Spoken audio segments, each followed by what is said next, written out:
Capítulo 1. Paulo, Silvano e Timóteo, a igreja dos Tessalonicenses, em Deus Pai e no Senhor Jesus Cristo.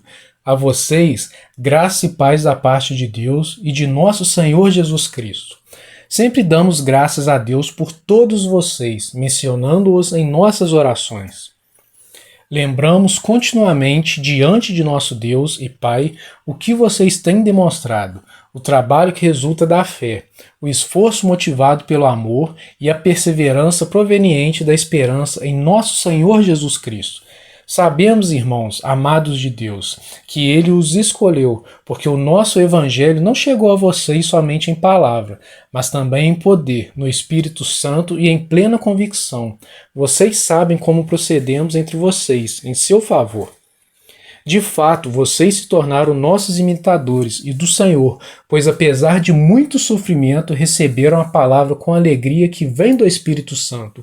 Assim, tornaram-se modelo para todos os crentes que estão na Macedônia e na Acaia. Porque, partindo de vocês, propagou-se a mensagem do Senhor na Macedônia e na Acaia. Não somente isso, mas também por toda parte tornou-se conhecida a fé que vocês têm em Deus. O resultado é que não temos necessidade de dizer mais nada sobre isso, pois eles mesmos relatam de que maneira vocês nos receberam e como se voltaram para Deus, deixando os ídolos, a fim de servir ao Deus vivo e verdadeiro e esperar do céu o seu Filho, a quem ressuscitou dos mortos, Jesus, que nos livra da ira que há de vir. Capítulo 2. Irmãos, vocês mesmos sabem que a visita que fizemos a vocês não foi inútil. Apesar de termos sido maltratados e insultados em Filipos, como vocês sabem, com a ajuda de nosso Deus tivemos coragem de anunciar o Evangelho de Deus a vocês em meio a muita luta, pois nossa exortação não tem origem no erro nem em motivos impuros, nem temos intenção de enganá-los. Ao contrário, como homens aprovados por Deus para nos confiar o Evangelho, não falamos para agradar pessoas, mas a Deus, que prova o nosso coração. Vocês bem sabem que a nossa palavra nunca foi de bajulação, nem de pretexto para ganância. Deus é testemunho. Nem buscamos reconhecimento humano, quer de vocês, quer de outros. Embora, como apóstolos de Cristo, pudéssemos ter sido um peso, fomos bondosos quando estávamos entre vocês, como uma mãe que cuida dos próprios filhos. Sentindo assim tanta afeição, decidimos dar a vocês não somente o Evangelho de Deus, mas também a nossa própria vida, porque vocês se tornaram muito amados por nós. Irmãos, certamente vocês se lembram do nosso trabalho esgotante e da nossa fadiga. Trabalhamos noite e dia para não sermos pesados a ninguém, enquanto pregávamos o Evangelho de Deus a vocês. Tanto vocês como Deus são testemunhas de como nos portamos de maneira santa, justa e irrepreensível entre vocês, os que creem, pois vocês sabem que tratamos cada um como um pai trata seus filhos, exortando, consolando e dando testemunho, para que vocês vivam de maneira digna de Deus, que os chamou para o seu reino e glória. Também agradecemos a Deus sem cessar o fato de que, ao receberem de nossa parte a palavra de Deus, vocês a aceitaram, não como palavra de homens, mas conforme ela verdadeiramente é, como palavra de Deus, que atua com eficácia em vocês, os que creem, porque vocês, irmãos, tornaram-se imitadores das igrejas de Deus em Cristo Jesus, que estão na Judéia. Vocês sofreram da parte dos seus próprios conterrâneos as mesmas coisas que aquelas igrejas sofreram da parte dos judeus, que mataram o Senhor Jesus e os profetas, e também nos perseguiram. Eles desagradam a Deus e são hostis a todos, esforçando-se para nos impedir que falemos aos gentios, e estes sejam salvos. Dessa forma, continuem acumulando seus pecados. Sobre eles finalmente veio a ira. Nós, porém, irmãos, privados da companhia de vocês por breve tempo, em pessoa, mas não no coração, esforçamo-nos ainda mais para vê-los pessoalmente, pela saudade que temos de vocês. Quisemos visitá-los, eu mesmo, Paulo, o quis, e não apenas uma vez, mas duas. Satanás, porém, nos impediu. Pois quem é a nossa esperança, alegria ou coroa, em que nos gloriamos perante o Senhor Jesus na sua vinda? Não são vocês? De fato, vocês são a nossa glória e a nossa alegria. Capítulo 3.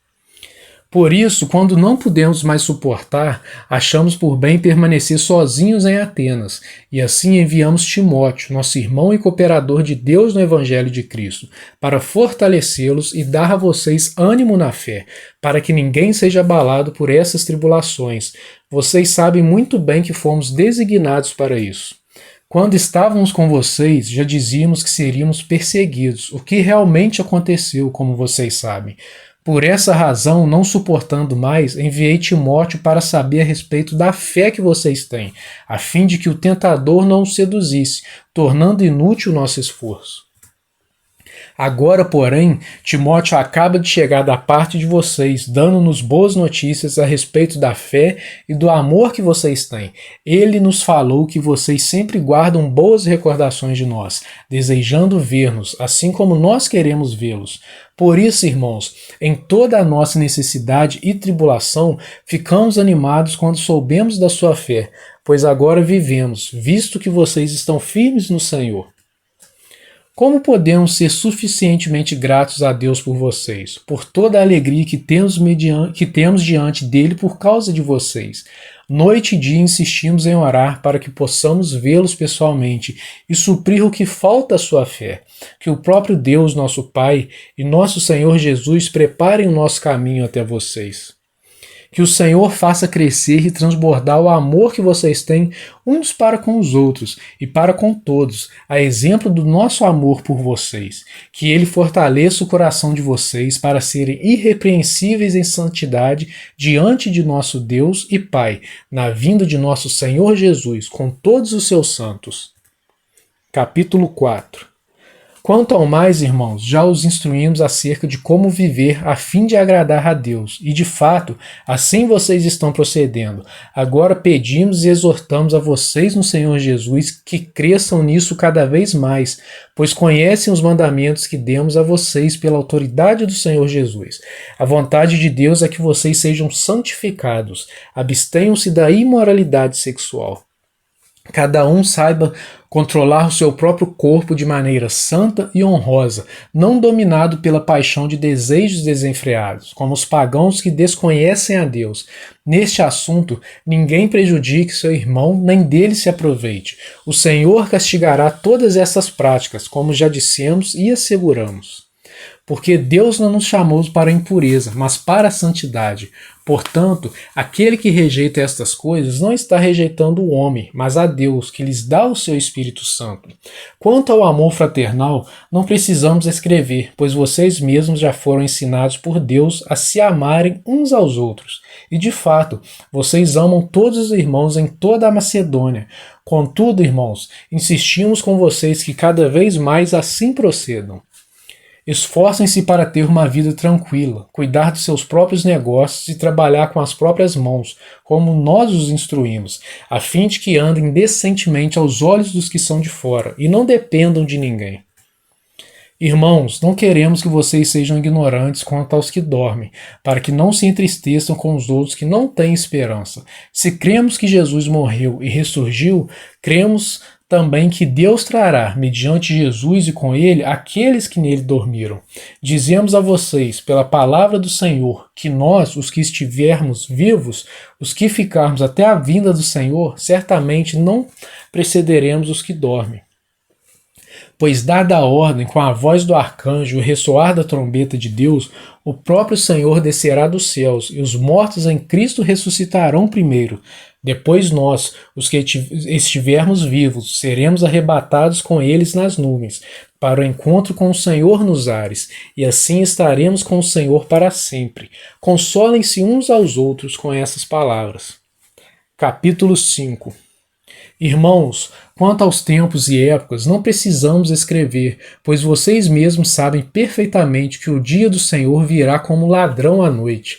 Quando disserem paz e segurança, a destruição virá sobre eles de repente, como as dores de parto à mulher grávida, e de modo nenhum escaparão. Mas vocês, irmãos, não estão nas trevas, para que esse dia os surpreenda como ladrão.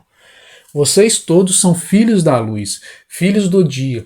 Não somos da noite nem das trevas. Portanto, não durmamos como os demais, mas estejamos atentos e sejamos sóbrios, pois os que dormem, dormem de noite, e os que se embriagam, embriagam-se de noite. Nós, porém, que somos do dia, sejamos sóbrios, vestindo a couraça da fé e do amor e o capacete da esperança da salvação. Porque Deus não nos destinou para a ira, mas para recebermos a salvação por meio de nosso Senhor Jesus Cristo. Ele morreu por nós, para que, quer estejamos acordados, quer dormindo, vivamos unidos a Ele. Por isso, exortem-se e edifiquem-se uns aos outros, como de fato vocês estão fazendo. Agora pedimos a vocês, irmãos, que tenham consideração para com os que se esforçam no trabalho entre vocês, que os lideram no Senhor e os aconselham. Tenham-nos na mais alta estima, com amor por causa do trabalho deles. Vivam em paz uns com os outros. Exortamos vocês, irmãos, a que advirtam os ociosos, confortem os desanimados, auxiliem os fracos, sejam pacientes para com todos. Tenham cuidado para que ninguém retribua o mal com o mal, mas sejam sempre bondosos uns para com os outros e para com todos. Alegrem-se sempre, orem continuamente, deem graças em todas as circunstâncias, pois esta é a vontade de Deus para vocês em Cristo Jesus. Não apaguem o espírito, não tratem com desprezo as profecias, mas ponham à prova todas as coisas e fiquem com o que é bom.